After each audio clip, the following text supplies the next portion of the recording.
Question number 12th ये 2 साल repeat हुआ है 2016 and 2018. It's a very simple question.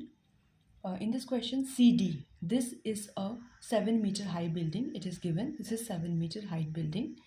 और जो AB है ये है एक टावर, केबल टावर, जिसकी हाइट हमें नहीं दी है, हमें निकालनी है. अभी जो CD बिल्डिंग है, इस टावर का एग्जैक्ट CD जो पार्ट है यहाँ पर, ये है E और B. यहाँ से C से मैंने एग्जैक्ट यहाँ पे एक पॉइंट पैरेलल लिया है, दैट इज़ E, और D से मैंने एक स्ट्रेट लाइन ड्रॉ किया, दैट इज़ B.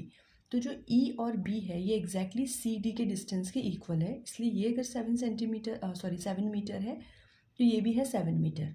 और रेस्ट ऑफ द पार्ट जो है A और E, उसको मैंने एज्यूम किया है H. जो केबल टावर है उसकी फुल डिस्टेंस, फुल हाइट जो है वो हो जाएगी H + 7. This is 7 and this is H. अब ये जो टॉप है बिल्डिंग का, यहाँ से एंगल ऑफ एलिवेशन जो है टॉप ऑफ द टावर का वो है 60 डिग्री, ये गिवन है. और एंगल ऑफ डिप्रेशन मैंने आपको बताया था कि जब ऑब्जर्वर ऊपर है और वो ऊपर से जब नीचे देख रहा है तो वो है एंगल ऑफ डिप्रेशन. तो जो एंगल ऑफ डिप्रेशन है at the bottom foot of the tower वो है 45 degree. Now you can see that कि ये जो लाइन है, हमेशा जो एंगल ऑफ डिप्रेशन होता है वो इस हॉरिजॉन्टल पोजीशन में रहता है, and this one angle is exactly equals to this, क्योंकि ऑल्टरनेट एंगल्स हैं. इसलिए ये अगर 45 है तो इसको हम जब यहाँ पर ड्रॉ करेंगे तो ये वाला एंगल भी एग्जैक्ट 45 हो जाएगा. Okay, this is angle of depression 45. ये तो एंगल ऑफ एलिवेशन है और ये है एंगल ऑफ डिप्रेशन, तो इसे एग्जैक्टली ऑल्टरनेट एंगल्स की तरह हम यहाँ पे शो करते हैं. अब सबसे पहले अब हमें यहाँ पे ये जो x है इनकी वैल्यूज़ चाहिए.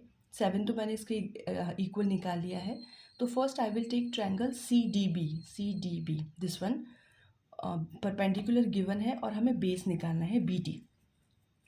10/45 यूज़ करेंगे, trigonometric ratio 10/45 is 1, this is 7/BD. So BD की वैल्यू आ गई 7 सेंटीमीटर, दिस BD.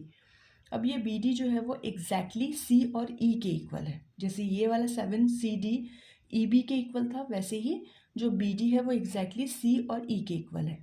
तो ये मैंने फाइंड आउट किया है 7 मीटर, तो ये वाला जो CE है वो भी 7 मीटर हो जाएगा. वाई? बिकॉज जो मेरा नेक्स्ट ट्रायंगल है वो है AEC और उसमें मुझे बेस की ज़रूरत पड़ेगी. So this is 7, so this is also 7. Now I will take AEC.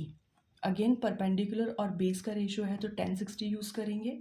Put the values, it is just H, क्योंकि ये 7 था, this is just H and this is 7. Again cross multiplication, यहाँ पे H की value है 7√3. अब height of the tower है ये H और ये 7, क्योंकि टावर जो है वो इन दोनों को के एडिशन से है, तो H की वैल्यू